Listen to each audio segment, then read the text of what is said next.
আমার দুষ্টু মিষ্টি ভালোবাসার বন্ধুরা কেমন আছো সবাই? আশা করি অনেক অনেক ভালো আছো। আমি তোমাদের নীলু আপু চলে এসেছি নতুন গল্প নিয়ে। আজকের গল্পটি শুনলে তোমাদের দাঁড়িয়ে যাবে, তাই গল্পটি শোনার আগে অবশ্যই হেডফোন ব্যবহার করো। আমার নাম সুরভি। বয়স 22। বাবা মায়ের প্রথম সন্তান। আমরা 3 বোন 1 ভাই। আমি সবার বড়। আমার পরে ছোট ভাই, তারপরে বাকি 2 বোন। আমার বাবা ব্যবসায়ী। সচ্ছল পরিবারের সন্তান। চাওয়ার আগেই সব পেয়েছি। 4 বছর হলো বিয়ে হয়েছে, কিন্তু একটা বাচ্চা হয়নি, এটাই শুধু অভাব। আমার স্বামী খুব ভালো। শ্বশুরশাশুড়িও খুব ভালো। তবে দুঃখের কথা হলো বিয়ের 3 মাস পরই ছুটি শেষ হয়ে যাওয়ায় স্বামী আবার দুবাই চলে যায়। আর তারপরই শুরু হয় আমার এক নতুন জীবন। সব সময় মনভার করে থাকতাম। কিছুতেই সময় কাটত না। স্বামী দিনে রাতে মিলে 2-1 বারের বেশি ফোন দিত না। সারাক্ষণ অস্থিরতা আর হতাশায় নিমজ্জিত থাকতাম। হঠাৎ একদিন মোবাইলে কোথা থেকে যেন নীল রঙের একটা হিজিবিজি লেখা আসে। লেখাটায় ক্লিক করতেই দেখি সাইটটি। যত সব মজার মজার গল্প। মায়ের সাথে ছেলে, ছেলের সাথে মা, মামির সাথে ভাগ্নে, ভাগ্নের সাথে মামি, এরকম অনেক মজার মজার গল্প। প্রথম 2টা গল্প পড়ে ঘিন ঘিন লাগলেও পরে খুব মজা পাইলাম। তারপর ধীরে ধীরে বাংলা গল্প পড়ার অভ্যাস হয়ে গেল। সারাদিন শ্বশুরশাশুড়ির সেবায়ত্ন, ঘর সংসার সামলানো, নিয়ম করে স্বামীর সাথে মোবাইলে কথা বলা, আর রাতে শুয়ে শুয়ে কি হিডেন গল্প ওয়ার্ল্ড কো এ বাংলা গল্প পড়ে বাড়ির নিজস্ব গাছের কালো বেগুন দিয়ে শান্ত এখন আমার নিত্যদিনের কাজ। গল্প পড়তে পড়তে মনটাও ভিতরে ভিতরে চুট্টি হয়ে গেল। রাতে মাঝে মাঝে মনে হতো রাস্তা থেকে কোনো ছেলেকে ঘরে ডেকে এনে আমার নরম জায়গাটা নেই। এভাবে গল্প পড়ে সময় কাটানোর কিছুদিন পর হঠাৎ একদিন আমার জীবনে এলো এক সুপুরুষ। হাসি আর ঠাট্টার ছলে নিজের অজান্তেই জড়িয়ে পড়ি। বিশ্বাস করেন আর না করেন, এখন আমার কাছে সারা পৃথিবী একদিকে আর অন্যদিকে আমার প্রেম। বৈধ বলেন আর অবৈধ বলেন, আমি আমার জানুকে ছাড়া বাঁচব না। আমার মতো রক্ষণশীল পরিবারের সহজ সরল একটা মেয়ে কিভাবে এমন সিরিয়াস জড়িয়ে গেলাম, সেই গল্পটাই আজ আপনাদের সাথে মন খুলে বলবো। তাহলে শুরু করা যাক। তবে কোথা থেকে শুরু করব ভেবে পাচ্ছি না। আরেকটা কথা বলে নেই, আমার কিন্তু লেখালেখির অভ্যাস নেই। বাংলা গল্প পড়ে যতটুকু শিখেছি সেই অভিজ্ঞতা থেকেই লিখছি। সব সময় অন্যের লেখা পড়ি, তাই ভাবলাম আজ নিজের একটা গল্প সবার সাথে শেয়ার করি। গল্পের নায়ক বলেন আর খলনায়ক, তার নাম নিলয়। নিলয় আমার স্বামীর আপন একমাত্র বড় বোনের একমাত্র ছেলে। মানে সম্পর্কে সে আমার ভাগ্নে হয়। নিলয় খুব শান্তশিষ্ট স্বভাবের ছেলে। বিয়ের সময় তাকে একবার দেখেছিলাম। ভালোমতো কথাও হয়নি তখন। নিলয় তখন এসএসসি পরীক্ষার্থী। পড়াশোনার চাপে মামার বিয়েটায় ঠিকমতো বেড়াতে পারেনি। নিলয়দের বাড়ি গ্রামের দিকে। তাই এসএসসি পরীক্ষায় পাশ করার পর নিলয় আমাদের বাড়িতে, আমার শ্বশুর বাড়ি থেকেই পড়াশোনা করত। আমাদের বাড়ি থেকে নিলয় যেই কলেজটায় ভর্তি হয়েছে তার দূরত্ব ছিল মাত্র 15 মিনিটের। নিলয় প্রতিদিন সাইকেলে চড়ে কলেজে যেত। আমার শ্বশুর বাড়িতে ঘর ছিল মাত্র একটি। তবে নিলয়ের পড়ালেখার কথা চিন্তা করে বড় ঘরটার পাশে ছোট একটা পড়ার ঘর তৈরি করে দেয়া হয়েছিল।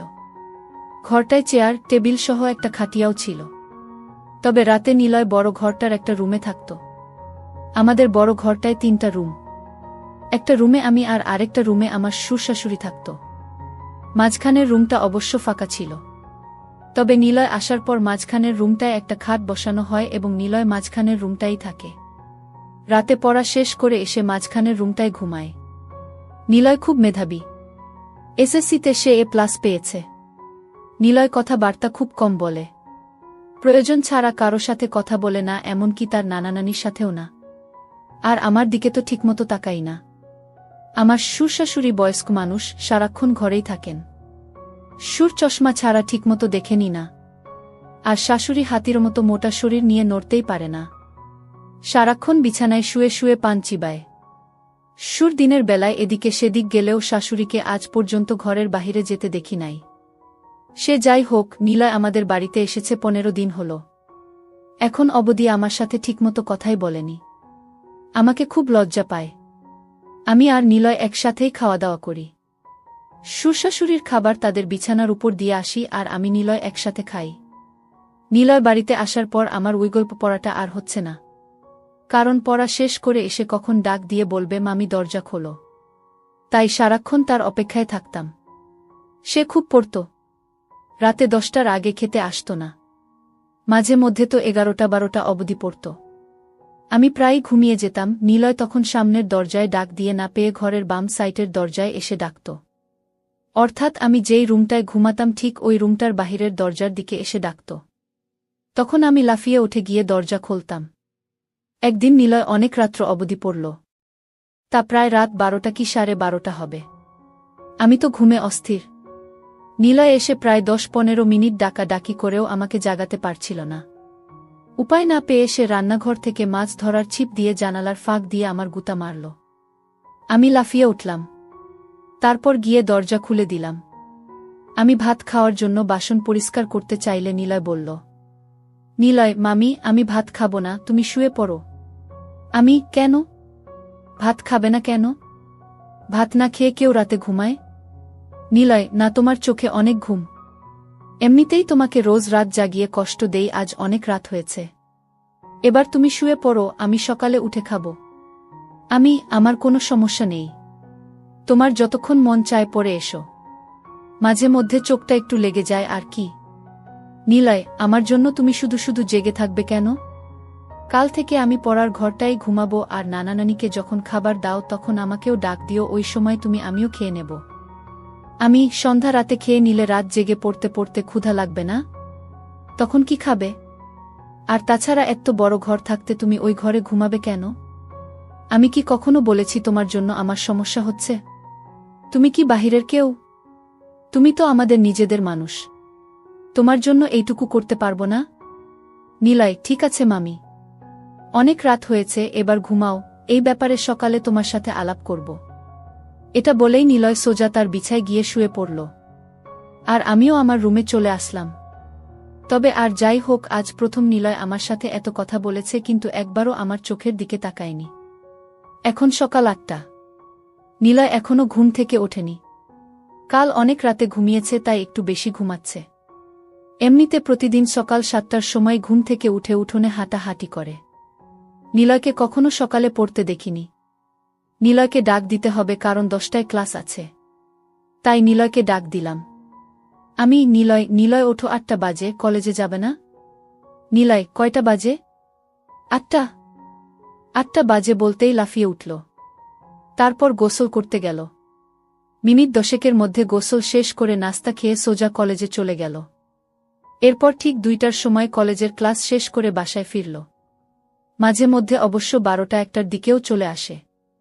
পড়ার ঘরে বই খাতা রেখে গোসলখানায় হাত মুখ ধৌত করতে গেল। এদিকে আমি খাবার নিয়ে বসে আছি। নিলয় ঘরে আসল। তারপর আমার দুজনে একসাথে দুপুরের খাবার খাইলাম। খাবার খাওয়ার সময় কোনো কথা হলো না। শুধু জিজ্ঞেস করেছিলাম কলেজে ঠিকমতো ক্লাস হয় কিনা। বাচ্চা ছেলের মতো মাথা নেড়ে শুধু বলেছিল হ্যাঁ, শুধু এইটুকুই। খাবার খেয়ে নিলয় তার পড়ার ঘরে গিয়ে শুয়ে রইল। নিলয় অবশ্য দিনের বেলা ওই ঘরটায় ঘুমায়। সন্ধ্যা হয়ে গেল। নিলয় ঘুম থেকে উঠছে না। আমি পড়ার ঘরটায় গিয়ে নিলয়কে ডাক দিলাম। আমার ডাক শুনে ঘুম থেকে উঠে বিছানায় বসল। আমার দিকে তাকিয়ে বলল, নিলয়, কি হয়েছে? ডাকছ কেন? না, কিছু না। সন্ধ্যা হয়ে গেল, তুমি এখনো ঘুমাচ্ছ, পড়তে বসবে না? নিলয়, সন্ধ্যা হয়ে গেছে নাকি? দেখি কয়টা বাজে।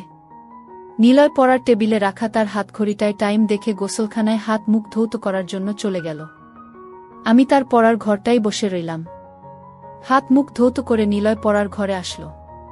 আমার দিকে তাকিয়ে বলল, নিলয়, তুমি এখনো এখানে কি করো? রান্নার কাজ শেষ? সেই কখন। কেন, ক্ষুধা লাগছে নাকি? নিলয়, আরে না, কি যে বলো, এই সন্ধ্যার সময় ক্ষুধা লাগে নাকি? তবে চা হলে ভালো হতো।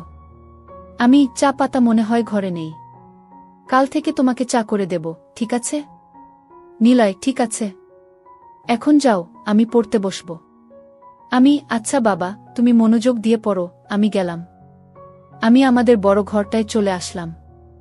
ঘণ্টা 2 পরে শ্বশুরশাশুড়িকে রাতের খাবার দিলাম।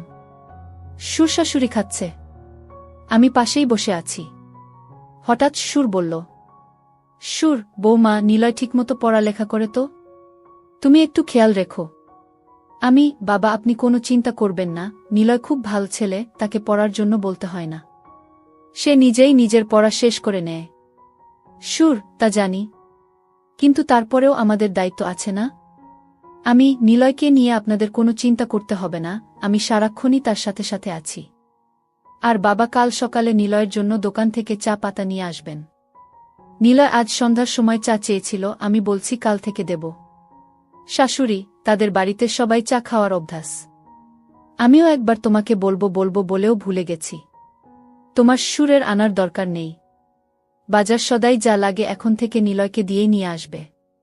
নিলয়কে সকালে আমি বলে দেব। আর বৌমা, সকালে নাস্তা করার সময় আমাকে মনে করিয়ে দিও, আমি নিলয়ের সাথে কথা বলবো। ঠিক আছে মা। আমি তাদের খাওয়া শেষ হওয়া অবধি বসে রইলাম। খাওয়া শেষে বাসনপত্র গুছিয়ে আমার রুমে গিয়ে মোবাইলে বাড়িতে মায়ের সাথে কথা বললাম। কথা বলতে বলতে রাত প্রায় 10টা হয়ে গেল। এবার দেখি নিলয় কি করছে। আমি দরজা খুলে নিলয়ের পড়ার ঘরের কাছে গেলাম। ঘরের কাছে যেতেই নিলয়ের পড়ার শব্দ পাইলাম। পড়ার শব্দ পেয়ে আমি আর ঘরে ঢুকলাম না, কারণ নিলয় রাগ করতে পারে। তাই বড় ঘরে চলে আসলাম। রাত প্রায় 11টার উপরে, কিন্তু নিলয় এখনো ঘরে আসছে না। আমি একা একা জেগে আছি। পড়ার ঘরে যে যাব সেটারও সাহস পাচ্ছি না, কারণ আমি রাতের বেলা অন্ধকারে ভয় পাই। তাই বাহিরে না গিয়ে সামনের জানালা খুলে বসে রইলাম। অপেক্ষার পর অপেক্ষা, কিন্তু নিলয় ঘরে আসছে না। পড়ার ঘরে না হয় ঘুমাবে, কিন্তু খেতে আসবে তো? আমার কিচ্ছু ভাল লাগছে না। কি করব ভেবে পাচ্ছি না। সুরকে ডাকবো নাকি ডাকবো না তাও বুঝতে পারছি না। এভাবে অপেক্ষা করতে করতে রাত প্রায় 12:30 বেজে গেল। এরপর আমি অপেক্ষা করতে করতে কখন যেন ঘুমিয়ে গেলাম।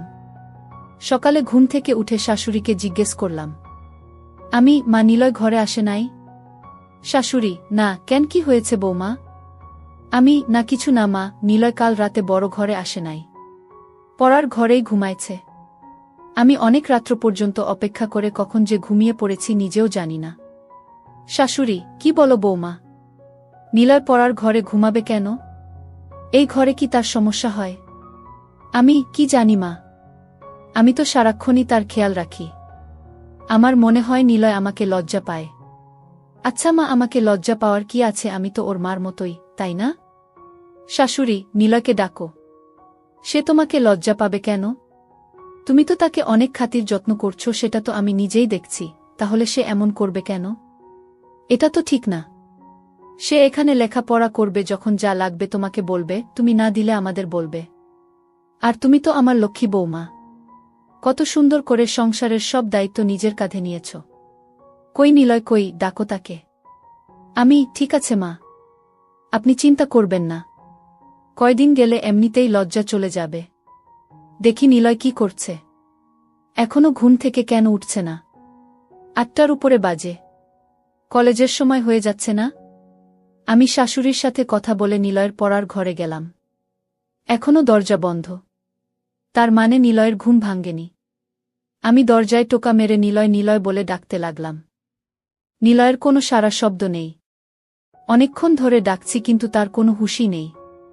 ঘরটায় আবার কোন জানালাও নেই যে তাকে জানালার পাশে গিয়ে ডাকি। পুরো ঘরটায় একটাই দরজা। যাই হোক, এবার জোরে জোরে দরজায় থাপ্পড় মারতে থাকলাম। প্রায় 15-20 মিনিট ডাকাডাকির পর নিলয় দরজা খুলল। দরজা খুলেই আবার বিছানায় গিয়ে শুয়ে পড়ল। আমি বুঝতে পারলাম না ঘুমে কাতরাচ্ছে নাকি অসুস্থ হয়ে পড়ল। আমি ঘরে ঢুকে তার মাথায় হাত দিলাম। হাত দিতেই দেখি শরীরে প্রচণ্ড জ্বর। শরীরটা যেন পুড়ে যাচ্ছে। আমি ভয় পেয়ে গেলাম। দৌড়ে বড় ঘরে এসে শাশুড়িকে বললাম। শাশুড়ি তো আবার সুন্দরবনের হাতি, চলাফেরা করতে পারে না। তাই আমাকে বলল, বৌমা, নিলয়ের শরীরটা ভিজা কাপড় দিয়ে মুছে দাও আর কপালে জলপট্টি দাও। আমি শাশুড়ির কথামতো বালতিতে পানি নিয়ে নিলয়ের শরীর থেকে কাঁথা সরিয়ে তার সারা শরীর ভিজা কাপড় দিয়ে মুছে দিলাম। তারপর কপালে জলপট্টি দিলাম। প্রায় ঘণ্টাখানি তার পাশে বসে রইলাম। এরপর আস্তে আস্তে নিলয় চোখ খুলতে লাগল। আমি তাকে ধরে উঠে বসালাম।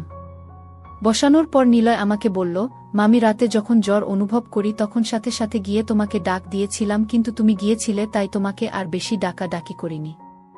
আমি বললাম, এটা কোনো কথা হলো নিলয়? তুমি অসুস্থ, একা একা এই ঘরে কেন ঘুমালে?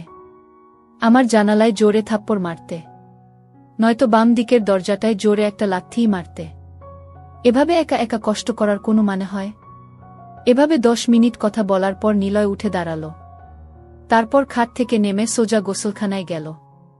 গোসলাখানা থেকে হাত মুখ ধৌত করে বড় ঘরে গেল। নিলয়কে বড় ঘরে যেতে দেখে আমিও বড় ঘরে চলে গেলাম। বড় ঘরে এসে তাকে নাস্তা দিলাম।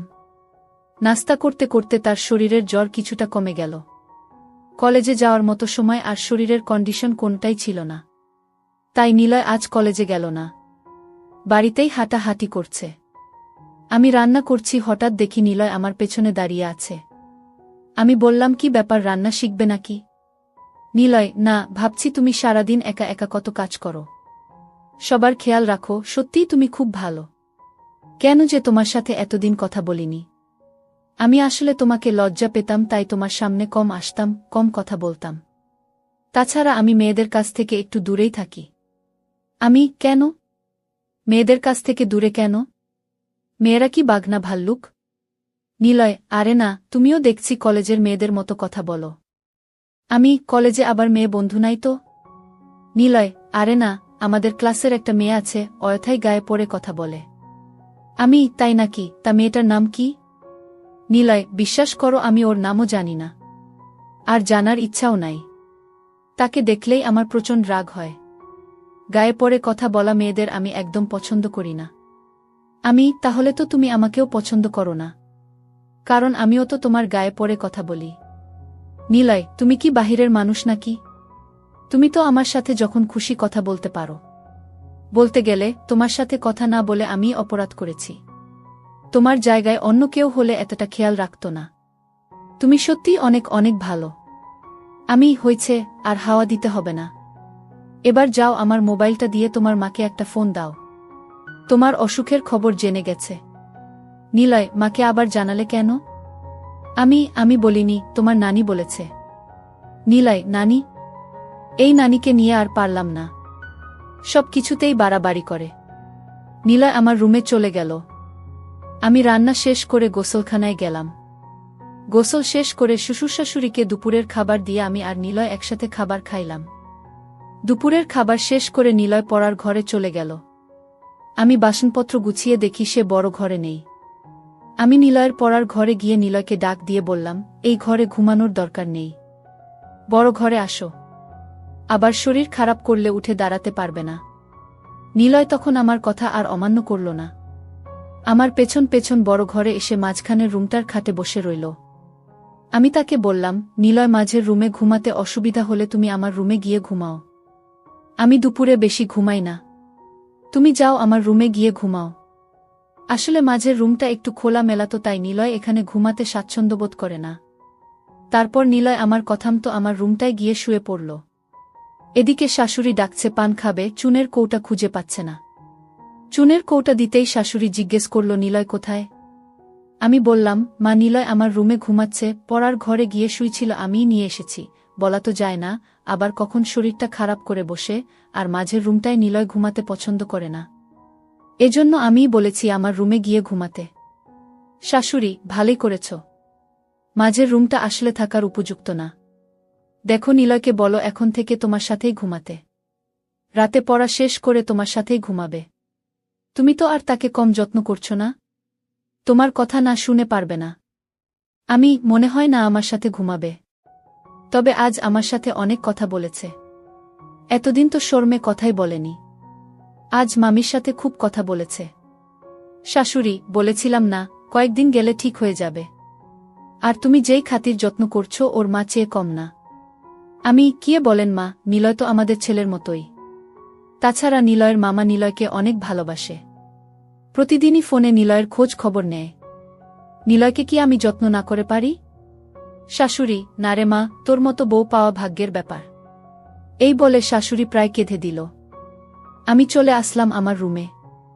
এসে দেখি নিলয় ঘুমায়নি, মোবাইলে গেমস খেলতাছে। আমি বললাম, গেমস খেলার দরকার নেই, রাতে জ্বরের জন্য ভালোমতো ঘুমাতে পারোনি, এখন একটু ঘুমাও। নিলয়, তুমি কি করবে? তুমি ঘুমাবে না? আমি, না, আমি ঘুমাবো না। আর ঘুমালেও সমস্যা নেই, খাট তো আর ছোট না, তোমার পেছনে শুয়ে পড়ব। নিলয়, কি বলো? আমি কারো সাথে ঘুমাই না। আমি একা একা ঘুমাতেই পছন্দ করি। তাছাড়া আমার ঘুমের স্টাইল ভালো না, ঘুমের মধ্যে হাত পা কখন কোথায় যায় নিজেও জানি না। আমি হেসে বললাম, হাত পা আর কোথায় যাবে? এই রুম ছেড়ে তো আর যাবে না। নিলয়, তুমি তো দারুণ কথা জানো। হাসতে হাসতে, তুমি খুব মজার মানুষ। তোমার মনটা অনেক ভালো। আমি এত ভালো ভালো বলা লাগবে না, এবার ঘুমানোর চেষ্টা করো। তোমার অমত থাকলে আমি মাঝের রুমে গিয়ে ঘুমাই। নিলয়, না না, সমস্যা নেই। আমার চোখে এত ঘুম নেই এখন। তুমি সারাক্ষণ কাজকর্ম করো, তোমার এখন একটু বিশ্রাম দরকার। তুমি ঘুমাও, আমি সাইলেন্স মুডে তোমার মোবাইলটায় একটু গেমস খেলি। আচ্ছা, তুমি গেমস খেলো, আমি ঘণ্টাখানি ঘুমাই। এই বলে আমি ঘুমিয়ে পড়লাম। ঘুম থেকে উঠে দেখি নিলয় নেই। ঘরের বাহিরে গিয়ে দেখি উঠানে হাঁটতাছে। সন্ধ্যাও ঘনিয়ে আসছে। এর মধ্যে আমি রান্না ঘরে গিয়ে নিলয়ের জন্য নুডলস বানালাম। নিলয় নুডলস দেখে খুব খুশি। তারপর নুডলস খেয়ে পড়ার ঘরে গিয়ে পড়তে বসল। ঘণ্টাখানি পড়ার পর আমি গিয়ে তাকে নিয়ে আসলাম। বললাম, আজ আর এত পড়ার দরকার নেই। শরীর ভাল হলে কাল থেকে আবার পড়া শুরু করবা। নিলয় আমার সাথে বড় ঘরে চলে আসল। রাতের খাবার খেয়ে উঠার আগেই শাশুড়ি নিলয়কে ডাকল। নিলয়, নিলয়। নিলয়, আসছি নানি। কি হয়েছে? ডাকছ কেন? নিলয়ের নানি, ওই ছোট ঘরটা বানাইছি তোর পড়ার জন্য, থাকার জন্য না। মাঝের রুমটায় ঘুমাতে না পারলে তোর মামির সাথে ঘুমা। তোর মামি কি তোকে মুরব্বিদের কথা শুনতে হয়? শুধু লেখাপড়া করলে হয় না, আদব কায়দাও শিখতে হয়। নিলয়, ঠিক আছে, তুমি ঘুমাও, আমি মামির সাথেই ঘুমাবো।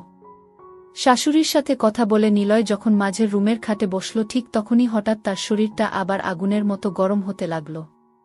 শরীরটা যেন পুড়ে যাচ্ছে। নিলয় মামি মামি বলে ডাকতে লাগল। আমি আমার রুমে ছিলাম। দৌড়ে গেলাম নিলয়ের কাছে। কি হয়েছে নিলয়? নিলয়, মামি দেখো, আমার শরীরটা আবার গরম হয়ে যাচ্ছে। শরীরটা যেন কাঁপছে। ঠিক আছে বাবা, তুমি বসো, আমি তোমার শরীরটা ভিজা কাপড়ে মুছে দিচ্ছি। আমি শাশুড়িকে বললাম, মা, নিলয়ের আবার খুব জ্বর এসেছে। শরীরে আগুন ধরার অবস্থা। কি করব? শরীরটা মুছে দাও, আর দেখো তোমার শ্বশুরের ওষুধের কৌটায় প্যারাসিটামল ট্যাবলেট আছে, একটা খাইয়ে দিয়ে তোমার সাথে নিয়ে শুয়ে দাও। রাতে জ্বর না কমলে সকালে ডাক্তারের কাছে নিয়ে যাইও। আমি শাশুড়ির কথামতো তাই করলাম। আমার রুমে নিয়ে খাটে শোয়াইয়া তার সারা শরীর ভিজা কাপড় দিয়ে মুছে দিলাম। নিলয় জ্বরে খুব কাঁপছে দেখে আলমারি থেকে একটা কম্বল নামিয়ে দিলাম। আমি আর নিলয় পাশাপাশি শুয়ে রইলাম। আমি নিলয়ের মাথায় হাত বুলাতে লাগলাম। জ্বরে নিলয়ের শরীর ভূমিকম্পের মতো কাঁপছে। তার কাঁপুনি দেখে আমি তাকে ধরলাম। তারপরও যেন কাঁপুনি থামছে না। অনেকক্ষণ পর কাঁপুনিটা একটু কমেছে, এবার তার চোখে একটু ঘুমও দেখা যাচ্ছে। এদিকে আমার চোখেও ঘুম এসে গেছে। আমি নিলয়ের মাথায় হাত বুলাতে বুলাতে কখন জানি ঘুমিয়ে গেলাম। গভীর রাতে নিলয়ের জ্বর আবার বেড়ে যায়, কিন্তু আমি টের পাইনি। জ্বরের কাঁপুনিতে নিলয় আমাকে ধরে। নিলয় যখন আমাকে ধরেছিল, সম্ভবত আমার পরনের কাপড় এলোমেলো ছিল, উপর কাপড় ছিল না। নিলয় ছিল নয়া যুবক একটা ছেলে। তার ইচ্ছার বিরুদ্ধেই তার শক্ত হয়ে যায়। ধীরে ধীরে চাহিদা বেড়ে যায়। নিজেকে সামলাতে না পেরে অবশেষে সে আমার থাকে। আমি প্রথম প্রথম কোনো কিছু টের পাইনি। নিলয় যখন আমার উপর চড়ে বসল তখন আমি টের পাইলাম। কিন্তু নিলয়ের চাহিদা বুঝতে পেরে আমি আর কিচ্ছু বললাম না। জেগেও ঘুমানোর ভান করলাম। তবে একটা কথা সত্য, এতদিন আমি যাই করেছি বলেছি না কেন, আমি নিলয়কে কখনো খারাপ চোখে দেখিনি। নিলয় আসার পর আমার রুটিনই চেঞ্জ হয়ে গিয়েছিল। আমি গল্প পড়াও বন্ধ করে দিয়েছিলাম। জানি না কেন, তবে নিলয়কে নিয়ে আমার কোনো ওই মানসিকতা ছিল না। তার প্রতি আমার যতটুকু দায়িত্ব কর্তব্য ছিল আমি তার সবটুকুই পালন করার চেষ্টা করেছি। প্রত্যেকটা মেয়েরই চাহিদা থাকে, তাই বলে সব জায়গায় সবার সাথে সব কিছু করে না, ভাবেও না। যাই হোক, আমি ঘুমের ভান করে রইলাম। এদিকে নিলয়ের চাহিদা বেড়েই চলছে। খোলার চেষ্টা করছে, কিন্তু বয়স কম। আগে কখনো এসব করেনি, তাই খুলতে পারছে না। খুলতে না পেরে উপর দিয়েই আমার দুটো শুরু করল।